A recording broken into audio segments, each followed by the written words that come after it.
Lehibe sy avo indrindra reny tompo, raitsy tony antso atsika ho mpanompo, andesika ne tsy tena akato, zay lazainy mba ho velona toko, ary tiavany Jehova Andriamanitra, tiavany Jehova Andriamanitra, ka tandremo mandrakariva, zay asainy ho tandremana, ka tandremo mandrakariva, zay asainy ho tandremana.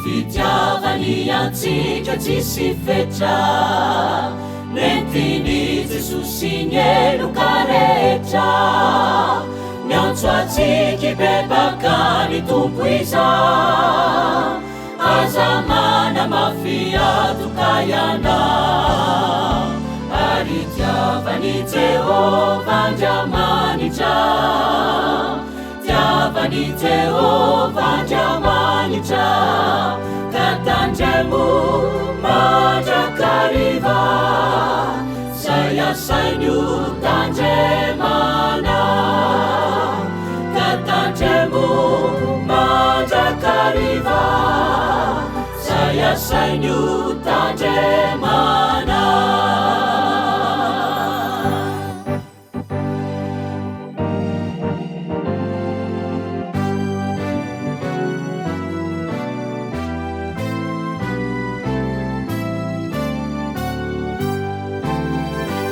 Azo antoka tokony fanekeny, fa ho velona zay mankatony teny, mandehana matahora ny tompo, ny fanahy mitarika ny mpanompo, ary tiavany Jehova Andriamanitra, tiavany Jehova Andriamanitra, ka tandremo mandrakariva, zay asainy ho tandremana, ka tandremo mandrakariva, zay asainy ho tandremana, ary tiavany Jehova Andriamanitra, tiavany Jehova Andriamanitra,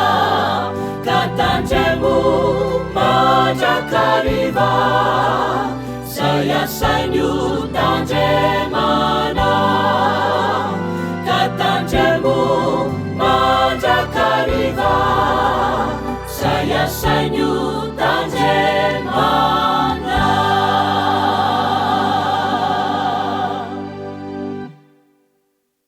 Farakisika ry havana, Andriamanitra ray sy zanaka ary fanamasonao, sotranao zay noho ny fanomezanao anay ny fahalalam-pamonjena, araka ny teny zay renoresinay amin'ny filazantsara anao, fa ianao tokoa manome anay zany fahalalam-pamonjena zany, ary zay zay omenao dia olona lavitra anao, lavitra n'izany Palestina zay nanambarahanao sy nanaovanao an'izany famonjena zany tamin'iny, nanomezanao famelan-keloka ho an'izay mino an' Jesosy Kristy zay misolo anay teo ambony hazo fijaliana. Ampio zay mba hitandrina ka tsy hanaza ny fahalalam-pamonjena zany, ary mba hiaina tokoa amin'ny maha-olom-bovonjy anay hitory filazantsara tianao Jesosy sy ny fampianaranao amin'ny olombelona rehetra. Dia ta io ny mpiaino, ta io ny fikarakarana rehetra ao amin'ny fiangonanao amin'izao fety lehibe atao amin'ny FLM izao, indrindra amin'ny loteranina manontolo. Ny anaranao Jesosy zay tianay no angatana izany. Amen. Ny ten'Andriamanitra zay omeny antsika amin'izao fety ny filazantsara zao ry havana, dia zay ho hitantsika ao amin'ny filazantsara araka ny Luka 7:10. ny andininy 20 ka hatramin'ny 120 izay mivaky toy izao ny anaran' Jesosy Kristy tompontsika.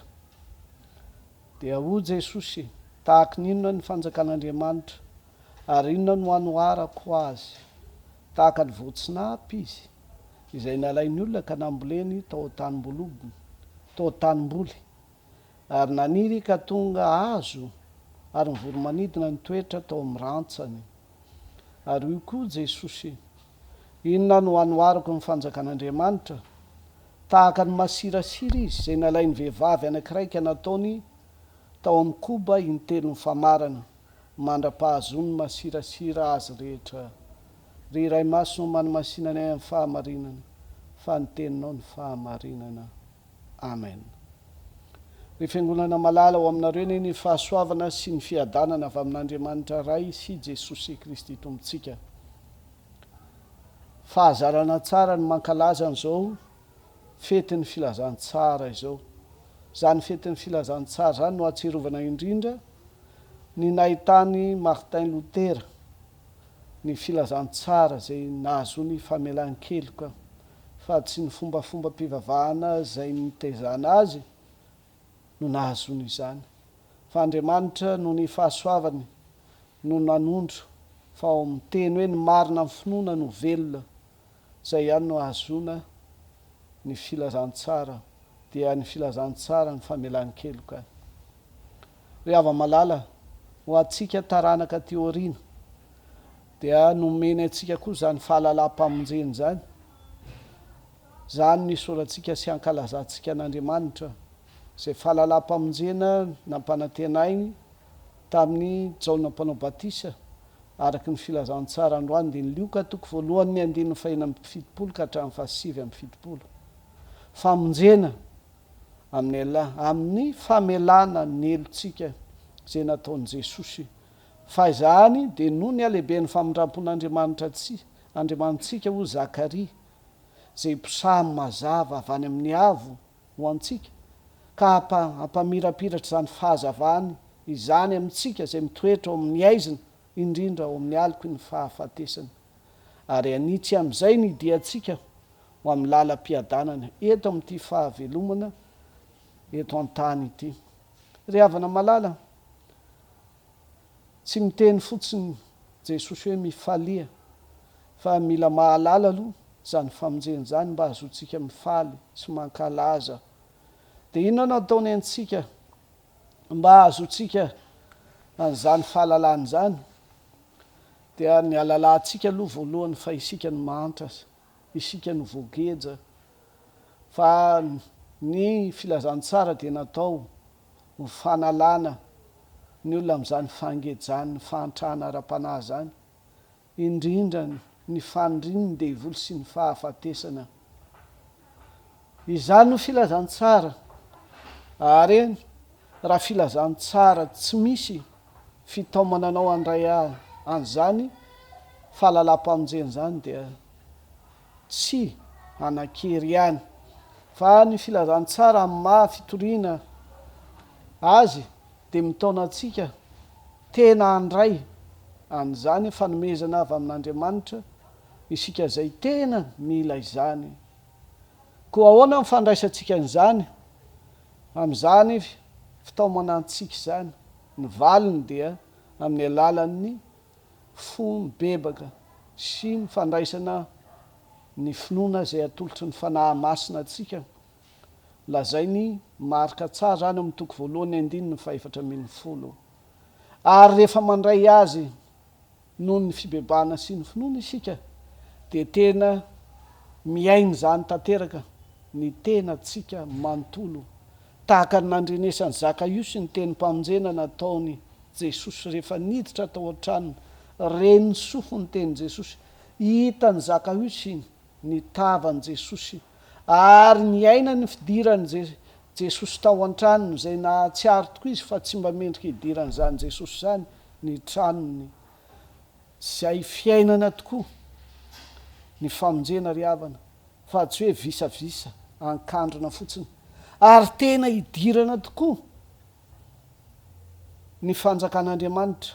Fa rehefa tafiditra ao amin'ny fanjakan'Andriamanitra zay ny fahatateraha-pamonjena eto an-tany no hidirana an'izany no raisiny zaka iosy zany ka nitondra fiainam-baovao ho azy. Inona ny fiainam-baovao ho azy? Satria ity lioka 7 ity izay tantarany zaka iosy ity ny faratapony amin'ny 4 fototry ny filazantsara ny lioka niova ny fiainany, satria taloha izy na dia nanana ny zavatry ny tany rehetra aza dia ny fanahiny very, na dia tena zanaky Abrahama tokoa aza dia zanaky ny fahaverezana. Fa rehefa nandray an' Jesosy ka nandray ny teniny, anio no tonga eto amin'ity trano ity ny famonjena, afaka zany rehetrarehetra zany. Tafaray amin'i Jesosy ilay tena zanak'Andriamanitra izaka iosy. Ary ao anatin'izany fianakavimben'Andriamanitra zany, arak'izay nandresen'i Jesosy lahatra any Nikodemosy ao amin'ny Jaona 7:7 ka hatramin'ny 9 koa zaka iosy. Noho izany ry havana, ny teny androany dia mitaona anao, tsy mba fitaomana mahazatra ity, tahaka ny hoe fitaomana tahaka ny fanasana hanatrika fety rehetra, fa ny mitaona eto dia tsy iza fa Andriamanitra. Ary Andriamanitra mitaona, tsy Andriamanitra miandry fa Andriamanitra manatona, araka ny voalazan'ny lioka 5:10, manatona mitady ny very. Zany no ataon'i Jesosy, izy mitady ny ondry very. Azay mba filazantsara azy. Fa efa niandry tokoa ilay ray mpianakaviana rehefa niverina tamin'ilay zanaka nandaniny hareny, fa niasa ny fitiavany, ka zany fitiavany niasa tao an-tsainy ity very ity zany mahatonga ny zanany hiverina. Ry havako malala, aoko fantatrao ary fa rehefa mandray ny filazantsara isika dia miasa ao amin'ny fony izay mandray zany, mba ho haitsika tsara ny fiasany, mba tsy vahiny sika na sanatria mianana. Zany no ventin'izao fanoarana lazain'i Jesosy amin'ity lioka 7:20 ka hatramin'ny 1:20 izao.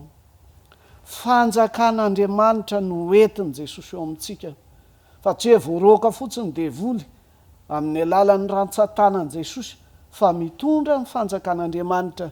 Zany Andriamanitra nanendry azy ho Mesia na voaositra hitory an'izany, fa tsy mitory fotsiny fa mahatateraka ka mitondra n'izany fanjakana izany, dia mikendry ilay tena fihavanana amin'Andriamanitra rehefa voavelany elokao, ary manorona ny fanjakany ao amin'ny fiainanao, ary zany fiainana zany dia miainga ao amin'ny fonao dia ny feon'ny fieritreretanao.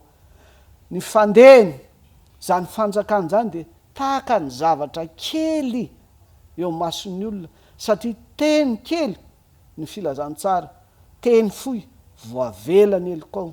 Fohy zany, kely zany raha ampitahaina amin'ny teny lava, fa tsy zany ihany, fa araka ny tenin' Jesosy, anio dia tonga eto ny fanjakan'Andriamanitra.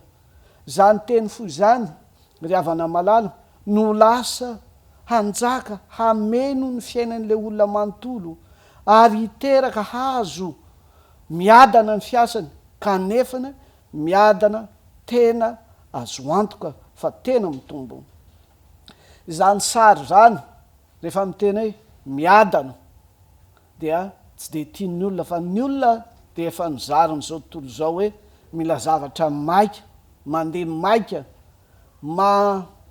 mahatonga fahadisom-panantenana an'izay ho an'izay tia zavatra maimaika, nefa tsy tonga any amin'ny fahatsarana akory. Izao teny izao isika indrindra zany, tia zavatra goavana, tsara singeza mpanomboana, ary tena hita fa izany no heverina fa ho lafatra any ariana any, kanefa ho lioka. Ny filazantsara dia tsy iza fa Jesosy Kristy. Ny fiainan'i Jesosy Kristy teto an-tany amin'ny fanomboany dia tao amin'ny tanàna kely Nazareta, tao izy nitory teny voalohany, fa ny fiafarany kosa tonga hatrany Roma, zay ivony zao tontolo zao tahaka ny masirasira kely mitombo ny fitombon'ny fanjakan'Andriamanitra amin'ny alalan'i Jesosy izay mitoriteny nanerana ny ampira romanina. Tsy nampozon'ny mpiaino rehetra zany kanefa tena tonga lehibe, tena lafatra ary tena mahagaga eo anatrehan'ny olona. Noho izany inona no tiany Jesosy hoesorona aminao amin'ny fanjakan'Andriamanitra dia misy fanesorana ao am-ponao ao, misy fitsarana meloa ary tsy fakasitrahana indrindra ny filazantsara zany ka mahatonga ny olona tsy handray izany satria kely loatra izy araky ny fiheveran'ny olona. Nahoana koa ty Jesosy kely ty araky ny tenin'ny mpiray tanàna tao Nazareta no ho fahataterahan'ny teny mpanafahana zay nitoriny tamin'izy namaky ny bokin'ny Isaia 1:20. Jesosy amin'izao ankehitriny zao no manala an'izany, tsy fakasitrahanao zany amin'ny alalan'ny fanomezana antoka anao fa na dia kely aza ny fanombohan'ny filazantsara dia ongeza amin'ny fiainanao izany filazantsara zany. Inona no mangeza azy? Rehefa mitombo ao anatintsika ny tenin'Andriamanitra dia ho tahaka ny hazo ho misoratra eto. Io hazo io dia misy fotony, misy sampany ary misy raviny. Azany raviny sy sampany zany dia hanome alokaloka fiadanany ka mahatonga ny voromanidina ho voasarika hanorona akany ao ary ahita izay tadiavina ho afa-po satria maharo azy. Tsy mba tahaka n'ilay hazo lehibe ny Nebokadnezara lazainy Daniela 4:2-20 zany. Noho izany mba azonao misitraka n'izany fiadanan zany ao amin'ny fanjakan'Andriamanitra mitombo dia zao no zava-miafina tokony ekenao. Ny zava-mafy amin'ny fanjakan'Andriamanitra ry havana dia ny amelanao ny tompo Jesosy Kristy hitombo ao anatinao. Jesosy mitombo dia tsy inona fa ny fampianarany avelanao mahenika ny fiainanao manontolo. Amin'izay izy dia ho fialofana amin'ny ranonoram-baratra sy ny tafio-drivotra rehetra. Noho izany tazomy ny fitombona fa ho lasa fanorenanao ny fiainanao dia ao amin'ny fony Jesosy zany, fa ao amin'ny fampianaran' Jesosy izay fony Jesosy no ahitantsika sakafo. Ny manaraka koa dia miasa mangina tahaka ny lalivay ny fanjakan'Andriamanitra zay atao anatin'ny koba, ny levura na ny masirasira zay filazan'ny tenin'Andriamanitra eto dia mangina ny fiasany, tsy renao akory ary tsy misy fanerena na fampiasana herisetra araky ny voalaza ny 2:20 fa mahenika tanteraka ny koba intelo ny famarana dia tsy inona fa ny fiainanao manontolo dia ny fonao, ny sainao ary ny vatanao. Miasa feno manova zavatra ny feonferitreretantsika zany filazantsara ny famelan-keliko zany raha avelantsika manjaka ary mahenika ny koba rehetra izy. Noho izany ry havana dia ianao koa takina mba hanana fahamatorana inona natao hoe matotra amin'ny fandraisana ny filazantsara. Mila matotra amin'ny fifandraisanao amin'Andriamanitra amin'ny fampianaran' Jesosy, mila matotra amin'ny faharesen-dahatra zay ataony fanahy masina aminao mba ho resy lahatra tokoa ianao azany faharesen-dahatra zany dia matotra mamela ny tenin'Andriamanitra hifangaro amin'ny fiainanao dia hitonga tokoa zany fiovany zany. Amin'ny voalohany zany fampianaran'i Kristy zany dia ho heverinao vahiny tsy mahazatra anao zay zatra ny fomba nampianarin'ny razanao sy ny mpitaizanao, kanefa rehefa miaina ny fiasany amin'izay isika dia tahaka ny antitra izy mahenika ny toerana rehetra ao an-trano araka ny voalazan'ny Paoly eo amin'ny Koritiana 2:2-4 noho izany omeo fotoana iasany ao amin'ny fiainanao ny tenin'Andriamanitra. Menao fotoana ve izy amin'ny maraina, maraim-piderana na maraim-baovao, any amin'ny birao anao, menao fotoana iasany ve mandritry ny androm-piasanao amin'ny atoandro, ary menao fotoana koa ve amin'ny alina, fa izany ny tiany, izany ny tiany ka itaomany ianao ankehitriny. Noho izany mila ny fanoloran-tenantsika fa tsy ny fahakelezany no anesoantsika na anambanitsika azy, fa rehefa manolo tena iasany isika dia ho avy tokoa ny fanovanantsika. Noho izany dia manana andraikitra isika amin'ny fianonana izao teny izao. Inona no andraikitsika? Tsarovy fa io Jesosy filazantsara io no mpitsara ny olona rehetra araka ny Matio 7:2 sy ny 5:20. Mitaky amin'ny olona rehetra izy amin'izao ankehitriny izao no hitakiny mihitsy mba hamaly an'izao fanasany ny olona rehetra izao, mba ho matotra ny valiteny na handay izy, ary rehefa manday izy fa hafatesany ny vokatra izany. Marka 5:4-7 ka hatramin'ny 5:30. Ary ny tsy te halala dia mitovy amin'ny manday ihany. Ary raha misy miteny hoe sady tsy handah no tsy hanaiky, tsy misy an'izany. Lazainy Lioka 2:1-7 zany ry havana.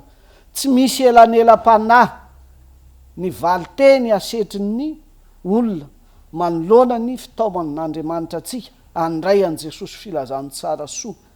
Ka io no tadiavina amintsika andraikitra voalohany, handray andraikitra amin'ny fandraisana ny filazantsara.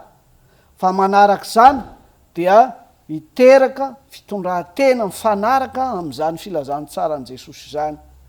Fa tena mahazo famelan-keloka tokoa isika raha mandray ny filazantsara amin'ny famelan-keloka.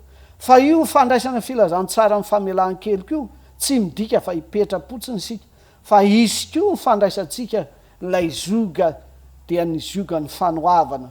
Matio 1:7.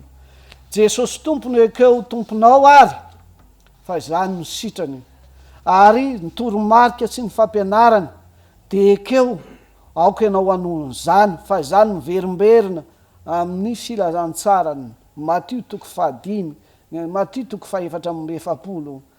Fa io didin' Jesosy izay mila toavintsika io no sitrapon'Andriamanitra.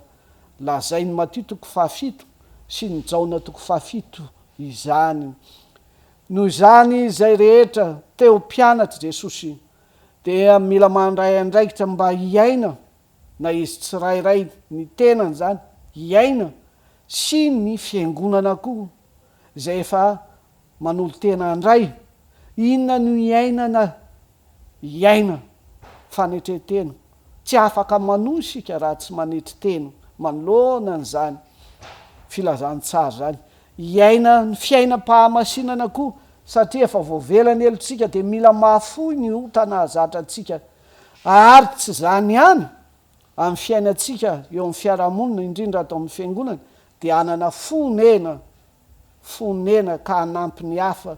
Ny fanampiana ny hafa tsara indrindra dia ny fitaomana azy ao amin'i Jesosy, ary anana fahatokiana amin'ny zavatra rehetra, na fahoriana na fisedrana eto amin'ity fiainana ity.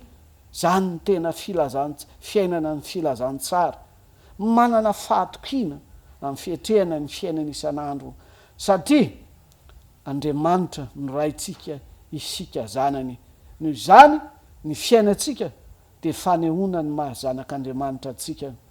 Ry hava malala, mila mijoro vavolombelona ilay tompontsika isika, ary manatanteraka an'izany fiainam-panompona tsy mivadibadika, satria fantatsika fa ho tsaraina isika.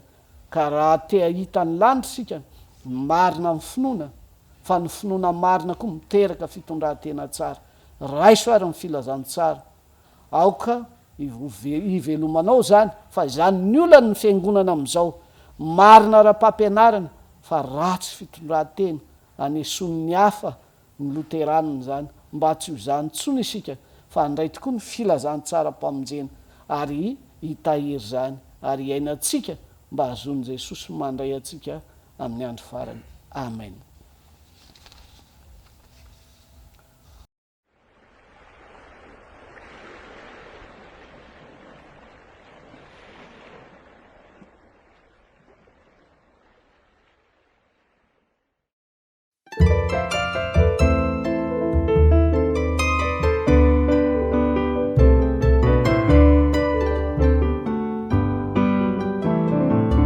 Fatsi takatry ny sainay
Aujourd'hui, c'est la célébration de l'Évangile qui nous est proclamé et surtout la célébration de la révélation faite par Dieu et Jésus à Martin Luther.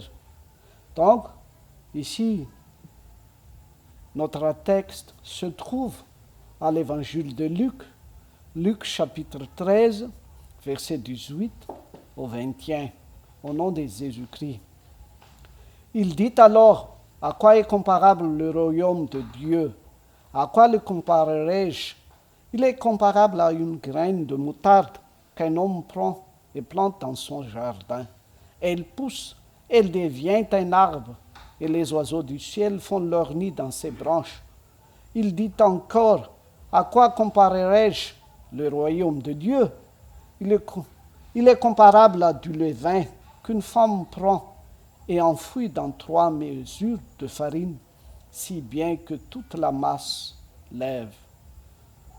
Seigneur, sanctifie-nous par ta parole, car ta parole est notre justification. Amen. C'est, chers fidèles, que la grâce de Jésus soit avec vous. Amen. Aujourd'hui, chers amis, c'est la fête de l'Évangile que nous allons célébrer par l'écoute de cet Évangile de Luc. Comment nous avons la connaissance de cet Évangile? Et alors,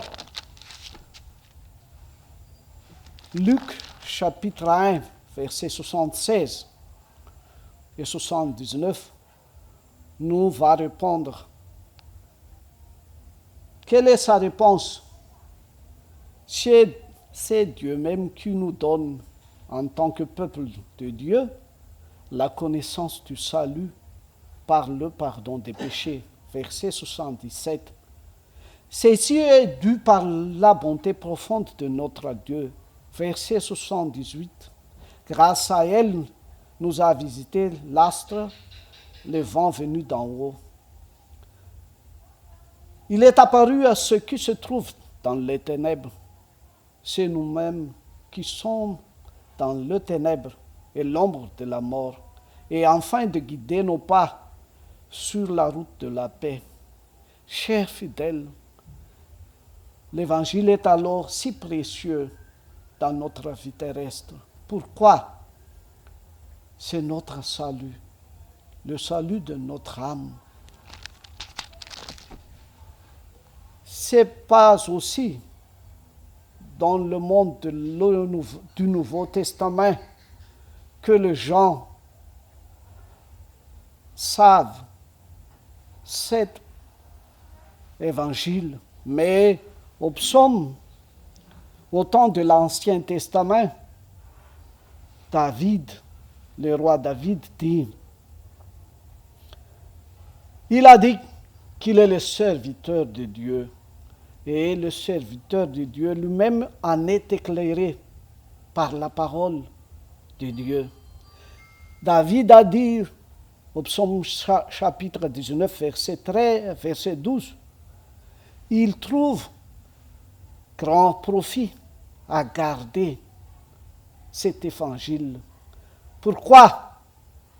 Dieu a pardonné les péchés de David en tuant le mari de sa femme. Qui est sa femme? Vous le savez, Bathsheba. Il a été pardonné par la bonté de Dieu quand il s'est repenti en écoutant l'exhortation du prophète Nathan. Et ce pardon des péchés est très agréable et désirable que l'or, comme David a prescrit au verset 11, plus savoureuse que le miel nouveau. Et vous,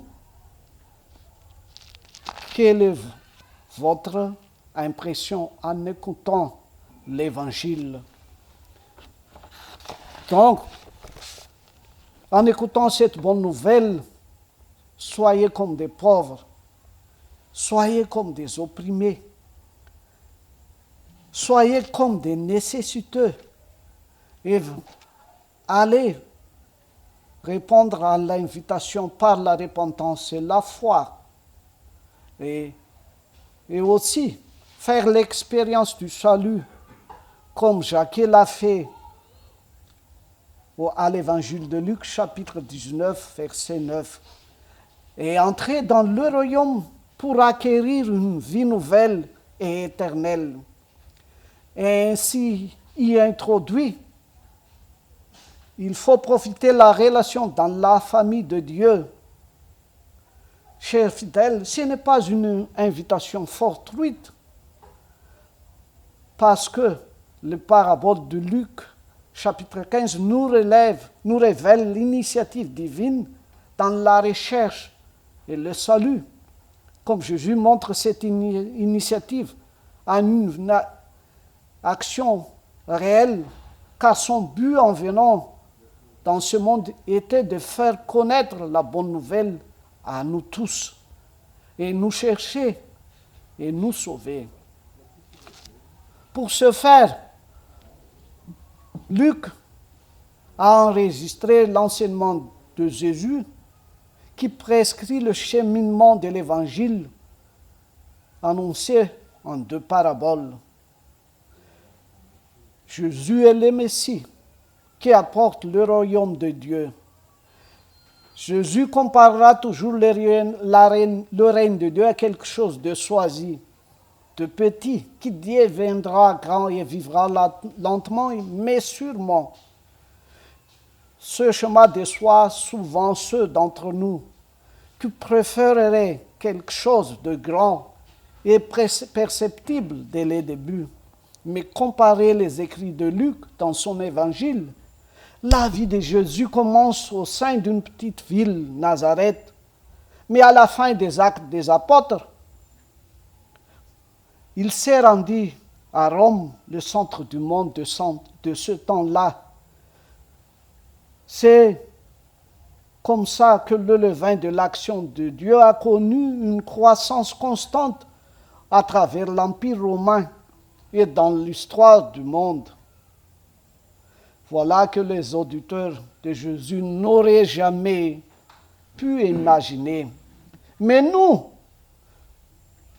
est-ce que nous attendons à ce qu'il paraisse grand et qui arrivera à sa perfection tout d'un coup, ce royaume?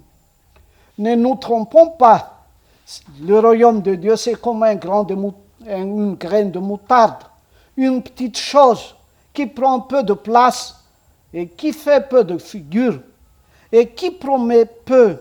Pourtant, lorsqu'il est sémé dans un sol propre à le recevoir, il va croître comme un grand arbre. Le problème est que notre cœur est un bon sol propre à cette bonne nouvelle. C'est la question qui se pose à nous, chers auditeurs.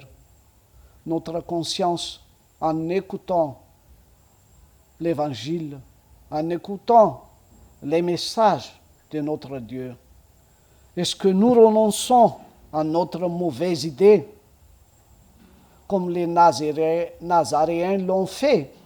Est-ce que nous renonçons à notre mauvaise aptitude d'aimer les plaisirs de ce monde et d'écouter les faux dieux de ce monde? Seul jour profitable de nous renoncer à tout ce mauvais pas. Renonçons tous nos préjugés contre l'Évangile,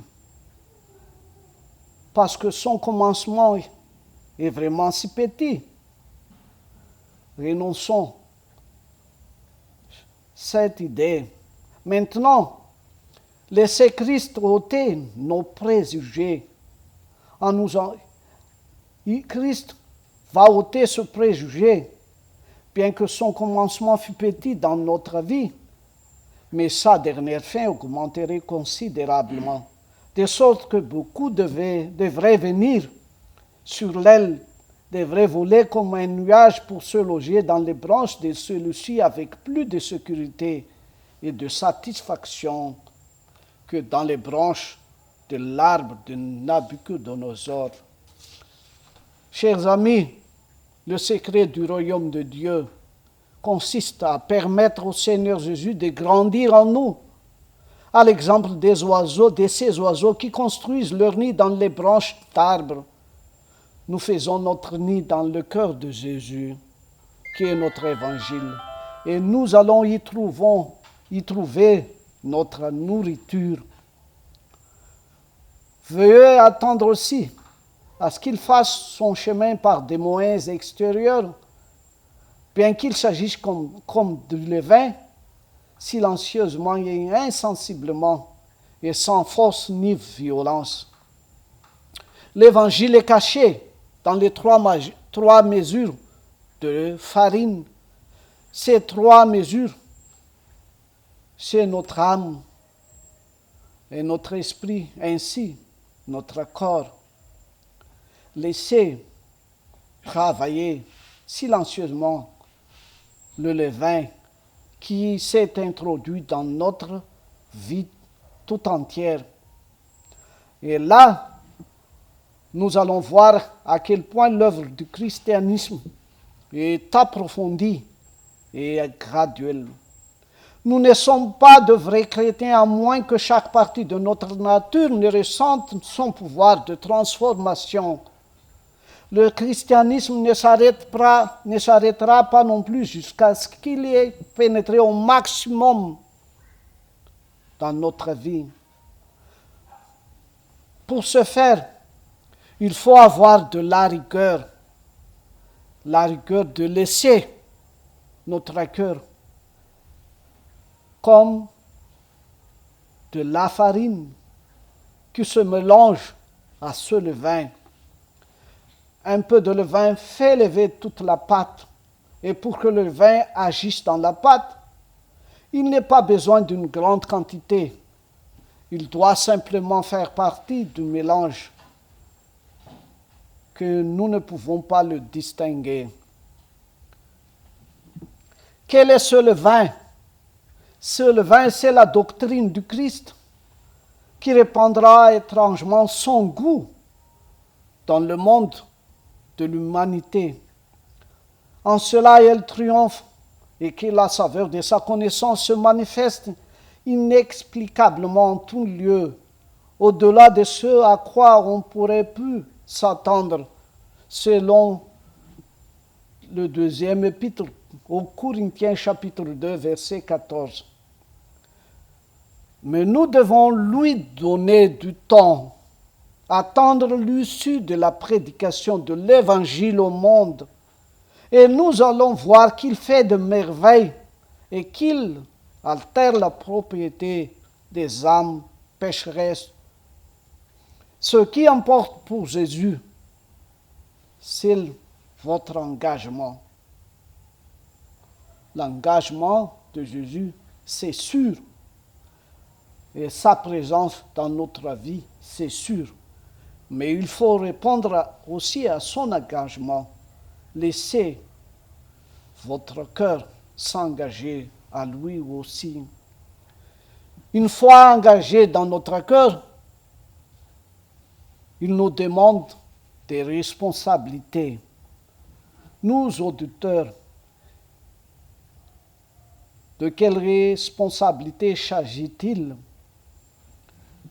Veuillez croire que Jésus doit être exalté dans la gloire selon Marc chapitre 14, verset 62. Et il doit être le juge final des hommes, Matthieu chapitre 7, verset 22. Donc, ici même, il exige donc que les hommes déterminent leur réponse à lui. Nous n'avons que deux options. rejeter son offre signifie notre mort. Marc chapitre 8, verset 34 au 38. Et l'ignorer, c'est rejeter,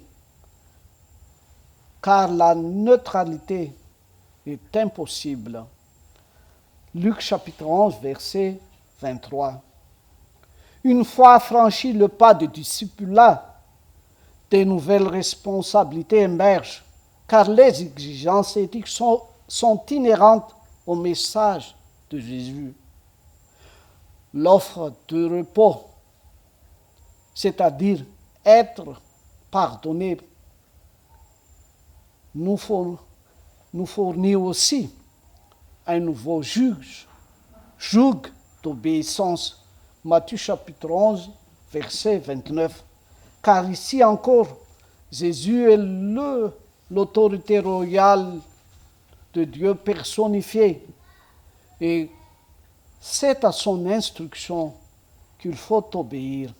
Matthieu chapitre 5, chapitre 44. Puisque cette instruction révèle la volonté de notre Père. Matthieu chapitre 7, verset 21. Les disciples de Jésus ont la responsabilité de vivre en tant qu'individus et aussi dans la société, le christianisme, l'Église chrétienne, d'une manière digne de leur relation à Dieu, dans l'humilité, la sainteté, la compassion et la confiance. Car leur relation avec le Père est une relation dans laquelle elle règne sur leur vie. Et leur caractère doit par conséquent refléter celui de Dieu lui-même. Matthieu chapitre 5, verset 48. En raison du monde dans lequel ils vivent, nous les disciples, nous devons rendre témoigner à notre Maître. Et nous devons accomplir une vie de service fidèle en vue du jugement final. Et c'est la perfection de l'Évangile, être reçu dans les cieux. Amen. Raisony fitahina. Aminareo ny fahasoavan'i Jesosy Kristy tompontsika, ny fitiavan'Andriamanitra ray ary ny firaisana amin'ny fanahy masina. Amen.